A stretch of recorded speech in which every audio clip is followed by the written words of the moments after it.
पहली बार कॉकरोच जनता पार्टी पर क्या बोले चीफ जस्टिस ऑफ इंडिया। जो फसाना जहां से शुरू हुआ था, जब दोबारा वहां तक पहुंचा तो कोर्टरूम में किस तरह का एक्शन देखने को मिला।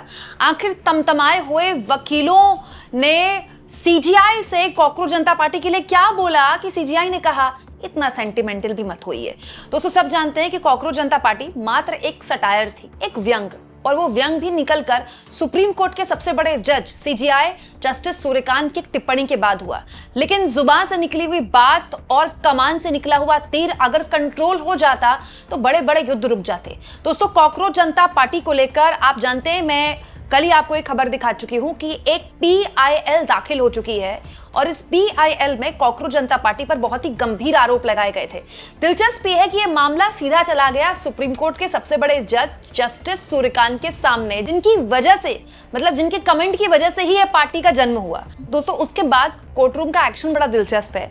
दरअसल आप जानते हैं कि पीआईएल दाखिल हुई थी कॉकरोच जनता पार्टी के खिलाफ और इसमें कहा गया था जो कॉकरोच जनता पार्टी जिस तरह से काम कर रही है इसकी सीबीआई जांच होनी चाहिए कि आखिर कहाँ इनके पास इतने संसाधन आ रहे हैं। और कॉकरोच जनता पार्टी को लेकर तत्काल सुनवाई की मांग की गई थी पीआईएल में कि तुरंत सुनवाई कीजिए, सीबीआई जांच करवाइए। और ये जो कॉकरोच जनता पार्टी के लोग हैं, ये सुप्रीम कोर्ट के द्वारा आई गई टिप्पणी का कॉमर्शियल इस्तेमाल कर रहे हैं और कुछ वकीलों के बारे में भी इन्होंने कुछ बोला है जो कि गलत है। तो तत्काल सुनवाई की मांग को लेकर सुप्रीम कोर्ट तक ये मामला गया। लेकिन क्या आप जानते हैं कि इस पूरे मामले में सीजीआई ने क्या टिप्पणी की वकीलों से, और वकील जो नाराज थे और कह रहे थे कि तुरंत इस पर सुनवाई कीजिए। दोस्तों, इस पर सीजीआई ने कहा कि आपको इतना सेंटिमेंटल होने की जरूरत नहीं है, मतलब इतनी भावुकता भी मत दिखाइए। मतलब सीजीआई वकीलों से कह रहे हैं कॉकरोच जनता पार्टी के लिए कि इतने भी भावुक मत हुई है और फिलहाल हमें ऐसी कोई हालात नहीं लग रहे हैं कि तुरंत इस पर सुनवाई की जाए। दोस्तों, ये भी बड़ा दिलचस्प है कि कॉकरोच जनता पार्टी के जितने भी समर्थक हैं जो एआई वीडियोस बना रहे हैं, गाने बना रहे हैं, बहुत सारे लोग गाने बना रहे हैं, अब आप रोक तो सकते नहीं है, एआई गाने भी बन रहे हैं, उसमें जस्टिस सूर्यकांत की टिप्पणी का भी जिक्र है। लेकिन जस्टिस सूर्यकांत के सामने जब ये मामला गया तो उन्होंने कहा वकीलों से इतना भावुक मत होइए, इतने सेंटिमेंटल होने की जरूरत नहीं है, फिलहाल इस मामले में हमको तुरंत सुनवाई जैसा कुछ लगता नहीं है, आगे कुछ होगा तो देखेंगे। मतलब सुप्रीम कोर्ट की तरफ से कहा गया कि उनको आपातकालीन मामला नहीं लगता, इमरजेंसी वाला मामला नहीं लगता। दरअसल दोस्तों, याचिकाकर्ता की ओर से अधिवक्ता एनके गोस्वामी ने चीफ जस्टिस के सामने ये मामला उठाया था। सोमवार को ये मामला उठाया गया था, मतलब कल उठाया गया था, और उन्होंने कहा था कि ये जो ऑनलाइन अभियान है न्यायपालिका की जो छवि है उसको धूमिल कर रहा है। और ये कहा गया था कि अदालत में जो टिप्पणियां हुई हैं और जो कार्रवाइयां हुई हैं उसका इस्तेमाल व्यावसायिक उद्देश्यों के लिए किया जा रहा है। दोस्तों, मतलब कहने का कि आपके द्वारा, सुप्रीम कोर्ट द्वारा जो टिप्पणी की गई है, ये लोग उसका कॉमर्शियल इस्तेमाल कर रहे हैं जो कि न्यायिक प्रक्रिया की गरिमा के खिलाफ है, ये कहा गया वकील द्वारा।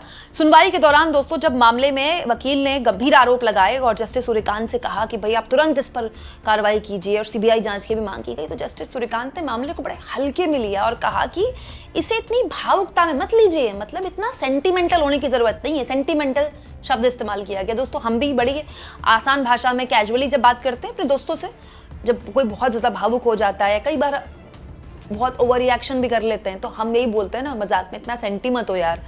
हालांकि ये बहुत इनफॉर्मल तरीका है, लेकिन बेसिकली सेंटिमेंटल ना होने की बात बोलकर सीजीआई ने साफ तौर पर कहा कि अभी सीजीआई या फिर सुप्रीम कोर्ट इसको इतना सीरियसली नहीं ले रहा है, तो वकील भी ना लें। हाँ, सुप्रीम कोर्ट ने ये जरूर कहा है कि अभी इसमें कुछ भी आपातकालीन नहीं लगता है, आगे कुछ होगा तो विचार किया जाएगा। दोस्तों, इसी मामले में एक दूसरे वकील ने अदालत को बताया कि याचिकाकर्ता जो हैं कथित फर्जी लॉ डिग्रियों के मामले में सीबीआई जांच की मांग कर रहे हैं। याचिका में आरोप लगाया गया कि कुछ लोगों द्वारा फर्जी कानूनी डिग्रियों का इस्तेमाल किया गया और इसके साथ साथ सोशल मीडिया और ऑनलाइन प्लेटफॉर्म के जरिए सुप्रीम कोर्ट की टिप्पणियों को वायरल कर व्यवसायिक लाभ लेने की भी कोशिश की गई।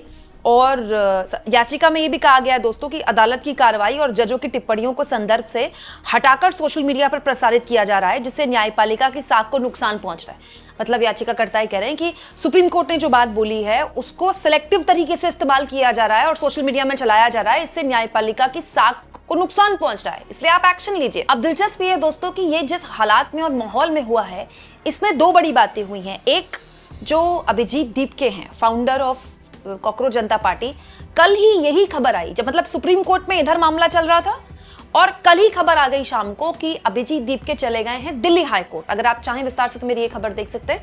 दिल्ली हाई कोर्ट जाते हुए अभिजीत दीपके ने साफ तौर पर एक तरह से सरकार से सवाल पूछे इनडायरेक्टली कि भाई हमारा जो पहला सोशल मीडिया एक्स अकाउंट था वो क्यों बंद किया गया।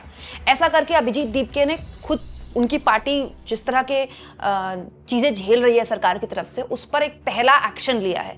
मतलब आप गजब की चीज़ देखिए, वैसे इसको हमारे लोकतंत्र की तारीफ की तरह भी लिया जा सकता है कि सुप्रीम कोर्ट की टिप्पणी से ही मामला शुरू हुआ, फिर वापस सुप्रीम कोर्ट में मामला गया, सुप्रीम कोर्ट ने उसको बड़ा हल्के में लिया और कहा कि इतना सेंटी होने की जरूरत नहीं है, अभी कोई इमरजेंसी सिचुएशन नहीं है। तब जबकि सीजीआई जानते हैं कि इस वक्त कॉकरोच जनता पार्टी का क्या माहौल है, मतलब जिस सोशल मीडिया के माहौल में हम रह रहे हैं ऐसा हो ही नहीं सकता कि सीजीआई को पता ना हो। यहाँ मैं एक और चीज़ आपको बता दूं कि जब ये पूरा मामला उठा था और कॉकरोच जनता पार्टी का इतना माहौल भी नहीं बना था, उसी वक्त सीजीआई की टिप्पणी का काफ़ी लोगों ने विरोध किया था, उस पर काफ़ी लोगों ने आपत्ति जाहिर की थी कि ऐसे आप बेरोजगार लोगों को कॉकरोच कैसे बोल सकते हैं, आरटीआई एक्टिविस्ट को कॉकरोच आप कैसे बोल सकते हैं। तब सीजीआई ने कहा था कि उनका जो बयान है उसको मिसकोट किया गया और वो युवाओं को प्रेरणा की तरह लेते हैं और वो कभी सोच ही नहीं सकते कि भारत का जो युवा है वो कॉकरोच है। लेकिन जैसा कि मैंने आपसे कहा कि भाई जुबान से बात निकल गई तो निकल गई, वो मामला इतना बड़ा हो गया कि ऐसा हो ही नहीं सकता कि सीजीआई को पता ना हो कि कॉकरोच जनता पार्टी ने क्या धूम मचा रखी है सोशल मीडिया में, और अब तो हर मुद्दे पर कॉकरोच जनता पार्टी बोल रही है। तो ऐसे माहौल में सीजीआई का ये बोलना कि अभी इतना सीरियस नहीं लग रहा है, आप सेंटिमेंटल मत होइए, बड़ा दिलचस्प है। इसको राजनीतिक हलकों में बड़ी दिलचस्पी से लिया जा रहा है। वहीं दूसरी ओर मतलब आप सोचिए, इधर सुप्रीम कोर्ट में मामला चल रहा था, उधर दिल्ली हाई कोर्ट में कॉकरोच जनता पार्टी ने सरकार के खिलाफ अपने जो तेवर है वो तल्ख कर दिए हैं। मतलब कुल जमा बात यह है कि कॉकरोच जनता पार्टी के खिलाफ अभी हाल फिलहाल में अगर कोई और याचिका सुप्रीम कोर्ट में जाती है तो ये जो बयान है, ये जो कमेंट है सीजीआई द्वारा जो किया गया है, वो एक्चुअली में उनके लिए एक नजीर बन जाएगी। तो अब जो दूसरी याचिकाएं भी जाती हैं सुप्रीम कोर्ट में, तो उनको भी आप बात कम से कम कुछ दिन रुके तो समझ में आ जाएगी। सुप्रीम कोर्ट का ये बयान है कि भाई अभी सीरियस होने की जरूरत नहीं है। हाँ, ये बात सही है कि सरकार के लिए मामला काफी सीरियस हो चुका है, क्योंकि हर दिन कॉकरोच जनता पार्टी का जो समर्थन है वो सोशल मीडिया में बढ़ रहा है, अलग अलग सोशल मीडिया प्लेटफॉर्म्स में उसकी मौजूदगी है। अब तो राजनीतिक दल भी इसको हाथों हाथ ले रहे हैं। बाकायदा दोस्तों, यूथ कांग्रेस के लोग कॉकरोच जनता पार्टी से इंस्पायर होकर अपनी वीडियोज बना रहे हैं एआई वाली, कॉकरोच जैसी।